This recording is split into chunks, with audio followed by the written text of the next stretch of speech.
ఇప్పటికే రిమాండ్లో ఉన్న వైసీపీ మాజీ ఎమ్మెల్యే వల్లభనేని వంశీకి మరో దెబ్బ. వల్లభనేని వంశీ అక్రమాలపై దర్యాప్తు చేసేందుకు సిట్ ఏర్పాటు చేసింది ప్రభుత్వం. 4 పోలీస్ అధికారులతో సిట్ ఏర్పాటు చేశారు. సీనియర్ ఐపీఎస్ అధికారి అశోక్ కుమార్ నేతృత్వంలో సిట్ వంశీ అక్రమ మైనింగ్, భూ కబ్జాలపై దర్యాప్తు చేయనుంది.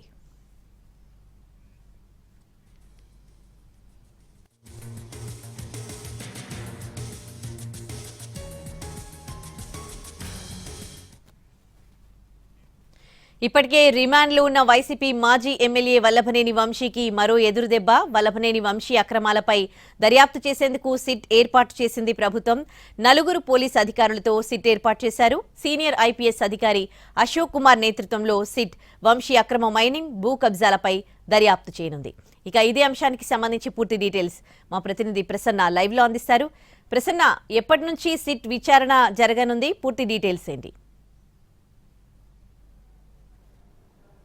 అంటే వంశీ అక్రమ మైనింగ్ వ్యవహారాలకు సంబంధించి ప్రభుత్వానికి 195 కోట్ల నష్టం వచ్చినట్టుగా ఈ సిట్కి సంబంధించి ఉత్తర్వులో పేర్కొన్నారు. దానికి సంబంధించి ఒక డీటెయిల్డ్ దర్యాప్తు చేయడానికి స్పెషల్ ఇన్వెస్టిగేషన్ టీం రంగంలోకి దిగుతుంది. అంటే అక్రమ మైనింగ్ కావచ్చు, లేకపోతే భూ కబ్జాలు కావచ్చు, ఇతర ఆర్థిక నేరాలకు సంబంధించి రాష్ట్ర ప్రభుత్వానికి 195 కోట్లకు పైగా నష్టం కలిగింది. దీంతో మేము సిట్ ఏర్పాటు చేయడం జరుగుతోందని ప్రభుత్వం జీవో ఇచ్చారు. ఏలూరు ఐజీ నేతృత్వంలో ఈ సిట్, అశోక్ కుమార్ నేతృత్వంలో సిట్ ఏర్పాటు చేయడం జరిగింది. ఇందులో ఏలూరు ఎస్పీ ఉంటారు, తూర్పుగోదావరి ఎస్పీ ఉంటారు. అవసరమైతే ఇంకొకరు సభ్యుల్ని అవసరాన్ని బట్టి పెట్టుకోవడానికి అవకాశం ఇచ్చింది. అంటే ఈ సిట్ టైం బాండ్ ఏంటంటే ప్రధానంగా దర్యాప్తు చేసి వివిధ సంస్థలతో మాట్లాడిన తర్వాత వాళ్ళకి పూర్తి స్థాయిలో కోఆపరేట్ చేయాలని కూడా ఉత్తర్వులో పేర్కొన్నారు. వంశీ అక్రమాలు, అటు ల్యాండ్ గ్రాబింగ్ కావచ్చు, లేకపోతే అక్రమ మైనింగ్ సంబంధించి కావచ్చు, వివిధ ఆర్థిక నేరాలకు సంబంధించి ఎలా జరిగాయి ఏంటి అనేది సిట్ పూర్తి స్థాయిలో దర్యాప్తు చేస్తుంది. దర్యాప్తు చేసిన తర్వాత ప్రభుత్వానికి ఒక నివేదిక ఇస్తుంది. ఆ నివేదిక ఆధారంగా చర్యలు తీసుకునే పరిస్థితి కనిపిస్తుంది. ఇప్పటికే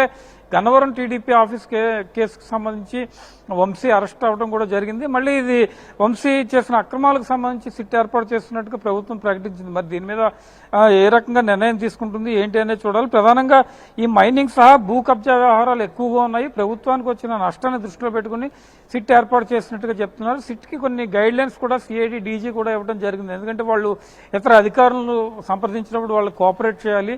సంస్థ నుంచి సమాచారం అడిగినప్పుడు కూడా వాళ్ళు కోఆపరేట్ చేయాలి.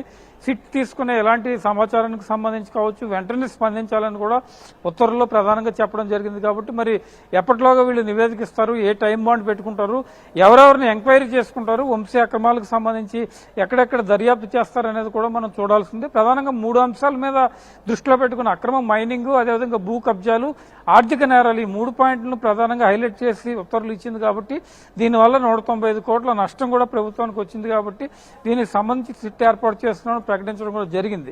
ఆల్రెడీ ఇప్పటికే ఒక కేసులో వంశీ అరెస్ట్ అయినాడు. ఇప్పుడు సిట్ కూడా ఏర్పాటు చేసిన తర్వాత మరి ప్రభుత్వం ఫర్దర్ గా ఎలాంటి నిర్ణయం తీసుకుంటుంది, సిట్ రిపోర్ట్ వచ్చిన తర్వాత ఇంకా కీలక నిర్ణయాలు తీసుకునే అవకాశం ఏమైనా ఉందా అనేది కూడా మనం చూడాల్సి ఉంది.